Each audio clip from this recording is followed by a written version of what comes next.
تازه انگارها، ایجاد نویسندگان نهانبین و ژرف پیما، اندیشه های کلیدی در درک معنی زندگی، هستی و راستی و آیین و عنعنه های اجدادی. تازه انگارها، ظهور آفریده های نوین و بهین ادیبان فلک سیر از رادیوی فرهنگ.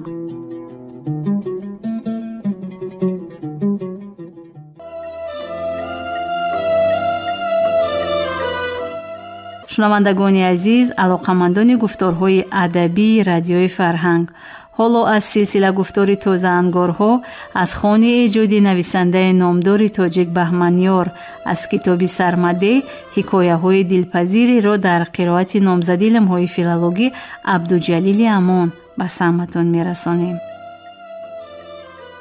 غولی کوهستان، دهکده یادی بود. راهکی یادی که از کدامین یک گوشه این دنیای کسم فهم ابتدا می گرفت تا به این ده می آورد. در درآمدگاه ده کلبه یادی قرار گرفته و نزد آن چنار عادی خط کشیده بود.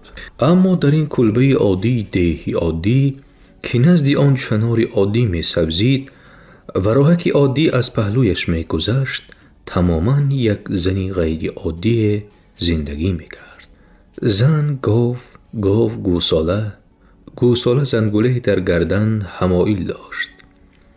زن از گاو راضی بود که نغز شیر می دهد. گاو از زن راضی بود که شکم سیری علف می دهد.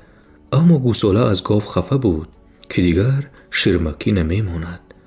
از زن خفه بود که برگردن او زنگوله آویخته است که به دینگ خود گوشش را کر می کند. خلاصه کلام بود نبود یک زنکی بیوه بود. میگویند که یک شوهری بدرشکی داشت که بیچاره زنک را به هر بهانه میزد. چونان میزد میگویند که از تن شخ و سنگ و غوطهای شنابرز و شیدنزا فغان میخیست. اما از دهان این زنک آه نمی برآمد. باز میگویند که بعد این زنک از غم و از درد چوب گرفته و پست خمی از چشم مردم دور رفته، بوته و یا سنگ را آماج کرده، آن بوته و یا سنگ را شوهر خود انگاشته خوب می کوفت. نام شوهرش را گرفته ناسزا گفته دشنام داده، 7 پوشش را دعای بد کرده می کوفت. سپس آرام شده آهی سبو کشیده به خانه برمیگشت و منتظری ضرب و لطی نوبتی میگشت. قضا را شوهرش زیری ترمه موند. همه گمان کردند که زنک از این مرگی مفاجات شکر خواهد کرد، ولی وی چنان در ده آواز انداخت که گوش کوهی شنابرز و شیطنزا قفل زد. این نوحه را شنیده کمپیران ده گریبان داشتند. توبه! موی سفیدان ده دست بر ریش‌های چون قله های شبان روز سفید خود برده، ها ما این زنها را خوب میدانیم. نرم لبخند کردند. زنک رسا 1 سال عزا گرفت. وی باز چند سال دیگر عزا گرفتنی هم بود. اگر پیرزنهای ده به میان در آمده نصیحت نمی کردند که این گناه است، زنک سر فرو آورد به قسمت گویا تن داد، ولیکن خواستگارای اولین بیوه مردها را چنان به یک اشتم برآورده پیش کرد که دیگر هیچ میان رو آستانه دری او را زیر کردن نمی خواست. زنک همین طور خود پیش خود تنها موند، با گاو، با گوساله، با زنگوله. زن به گاو علف میداد، گاو به زن شیر میداد، اما گوساله از گاو و زن ناراضی زنگوله خود را دنگ کرده می گشت. برای مردمی ده زنک هم بود و هم نبود. بهار بود، تابستان آمد. تابستان بود، تیر ماه آمد. همین طور فصلهای سال یکی پی دیگر استقبال کرده گسیل می شدند و زندگی این زن یک رنگ و یک نوا ادامه می یافت تا آن دمی که قصه غول کوهستان این زن را به محور تبدیل داد که در اطرافش ده دور میزد. این قصه را شنیده کمپیران ده گریبان داشتند. توبه! موسفیدان ده دست بر ریشای چون قله های شنابورز سفیدی خود برده، ها ما این زنها را خوب میدانیم، نرم لبخند کردند. از آمد و رفت غول کوهستان به خانه بیوزن نخستین همسایه و خالدار با خبر شد.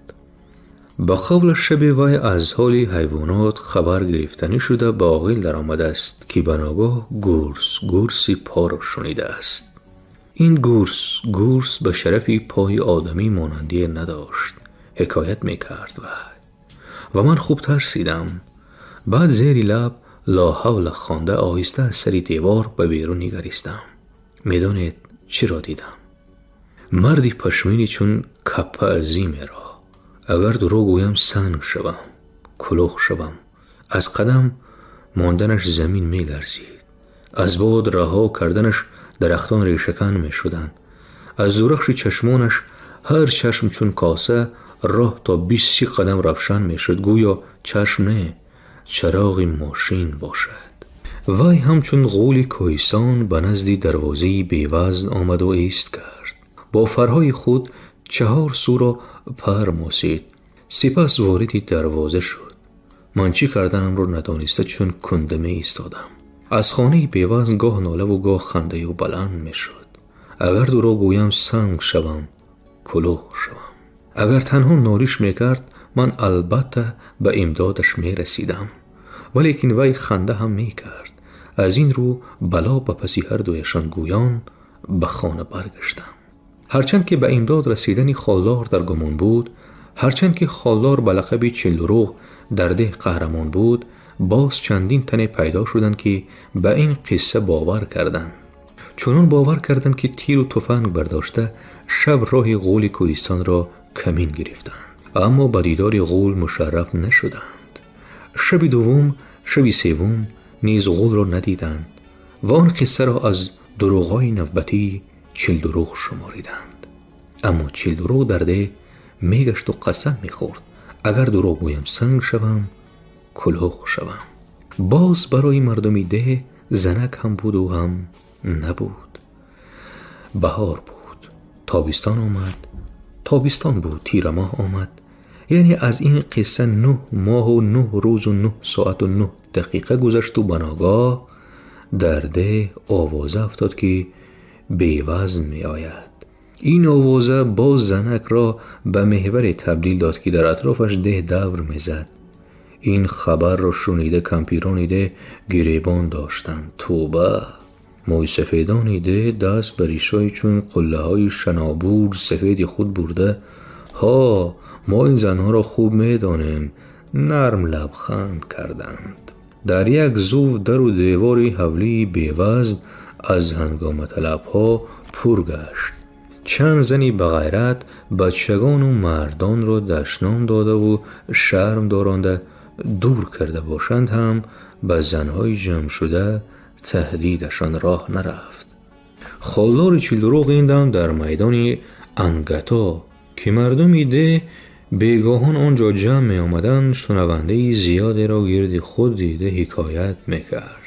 آنجا کمپیری من سری دایه ها آنچه می گویم و از پس دیوار راستی به من گفت خواه باور کنید خانه یک پیسرک زایده است که خالدار چلدروغ با آمد یافتن قیاس به اطراف نگریست.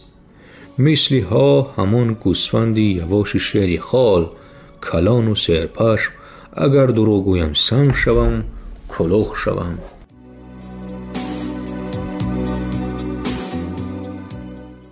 از پشت همان غول گفتگی هم زنهای سرمده میخواستند که این واقعی کس ندید و گوش ناشنید را شاهد باشند تا اینکه بعد این قصه را به دیگران حکایت کنان از دل و از جان قسم خورند. اگر این همه را با چشم سر ندیده باشم زهر کف شوم. این قسمی بود که زنهای سرمده خیلی کم به زبان می بردند. گویا در این دیه همه سرمدی باشند و اگر به زبان برند شنونده به حق گفتن راوی ذره شبهه نمی کرد. دایه ها این دم سری بیستری بیوزن غند شده، پروای داد و فریادی اون نکرده بیچاره بیوه را بازپرسیش میکردن. با کی خواب رفتی؟ بیروزی؟ برای شکمت حلال است یا حرام؟ باری شکمت حلال است یا حرام؟ باز همان قولی گفته 40 رو راست باشد؟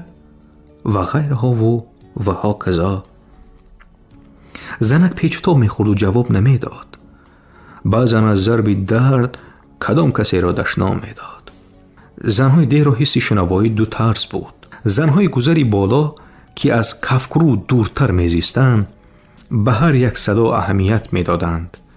زنهای گذری پایین که نزدیک کفکرود میزیستند و به قولشان شوشوی رود در کجای باشند همیشه در گوششان صدا میداد، هر گونه صدای پست را نمیشنیدند. از این رو به گوش آنها چنین رسید که زنک کدام یک قول کوهستان را ناسزا میگوید. سرمدهیان گذری بالا نیز اعتراف کردند که آواز قول کوه مانند را شنیدند. بیروزی حرامی میزاید، فغانی پیرزن برآمد، آخر قول کوه حتی بسم الله را نمیداند. مگر فرزندی آدمی این قدر دیر می آید. می گفت سردایه زنی خالدار 40 دروغ. اینجا کاری دیو نسخه افتاده است. کاری کسی افتاد یا نافتاد به بیچاره یاردم کردن در کار. ببینید از درد کبود گشت. جوان زنی را دلش می سوخت. من گوسفندی یواشکم آهی سبو حالا پیش خود آدمچه مقرری می دیدن که چون همان نوزادان دست و پاچک زنان داد می زد.